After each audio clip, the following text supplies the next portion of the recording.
So my question is, who was really excited for Bumblebee? I know I really wasn't looking forward to it. I've pretty much hated Transformers from part 2 up to part 5. I didn't like any of them. I saw them in the cinema. I don't want to revisit them. They just seem to get progressively worse the more they went on. I loved the first Transformers, thought that was excellent, but the more control Bay got, the more chaotic, the more they kept rejigging the story and the lore of Transformers, and the more they just seemed to lose what was good about it. So I had decided I'm not seeing Bumblebee. Not the chance. There is no way Michael Bay is pulling the wool over my eyes again. I know he didn't direct it, but he still had his fingers in this pie, and I just wasn't going to do it. But sometimes, you just get talked into things by friends, and somebody really wanted to see it, so I went along to see Bumblebee Part 6 in the Transformers franchise, and it was unbelievable. And I mean that in a good way. I really was surprised by this movie. It is what Transformers should have been for me. It's on a lesser budget than the rest of the Transformers, but there is more in it. First thing that is most noticeable about this is the running time. At 1 hour and 45 minutes, it is way shorter than the bloated CGI mess Transformers that Bay was churning out. This one has a fantastic opening 10 minutes where it is set on Cybertron with the Transformers, the Autobots and Decepticons fighting each other, and it is marvellous. It is easily the best depiction of Cybertron and the Autobots and Decepticons I've seen in a Transformers movie as yet. It got me hyped. I was excited for this movie after 10 minutes because I could see what was happening, which is a real bonus in these kind of movies. Then we jump to the Earthbound story. We're introduced to John Cena's Soldier Kyder, who bumps into a robot and has a bad experience. We then meet Charlie, who is played by Hayley Stansfield. She is a girl just about to turn 18 who's having a bit of a ropey.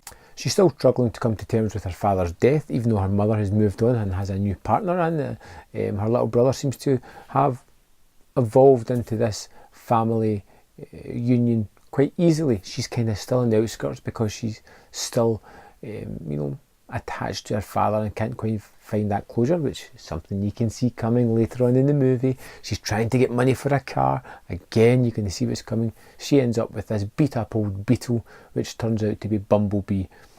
And we have lots of fun scenes with these people, these characters. You have Charlie, you have Bumblebee together as she tries to teach him to blend in to the surroundings, and wouldn't you know it, 2 Decepticons come to Earth just scouting the place, and they discover that Bumblebee is here and they are trying to track him down. And for the first time in a long while, they are actually deceptive, talking the humans into letting them work with them to find this evil robot called the Bumblebee.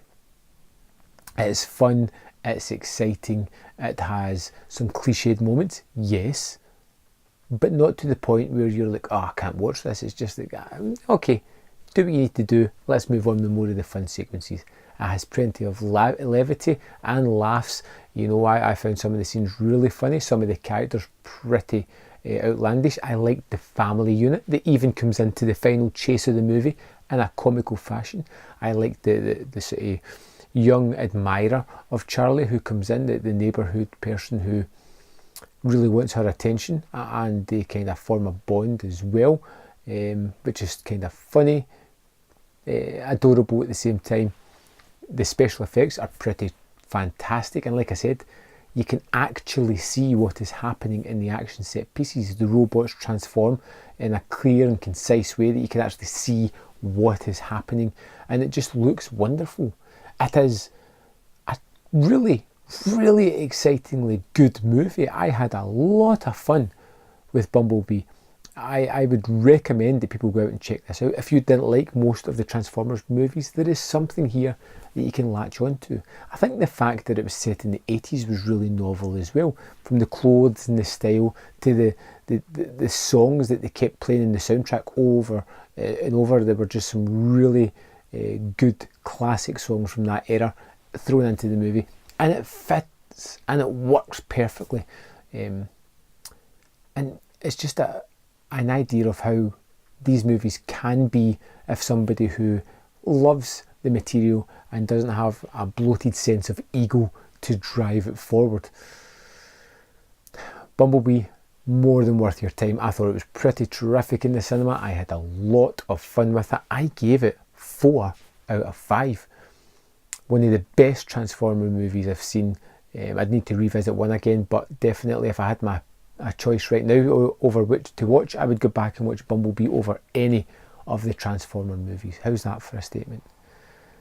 It seems to be that most of the people are giving this a miss, which is a shame, because Bayes almost ruined the franchise by creating these bloated mess of movies that make literally no sense movie to movie. But do yourself a favour, check this one out. A lot more light-hearted, a lot more adventurous, a lot more fun. I'd love to know what you thought of Bumblebee. Let me know in the comment box below, and I'll see you next time on Man vs. Film.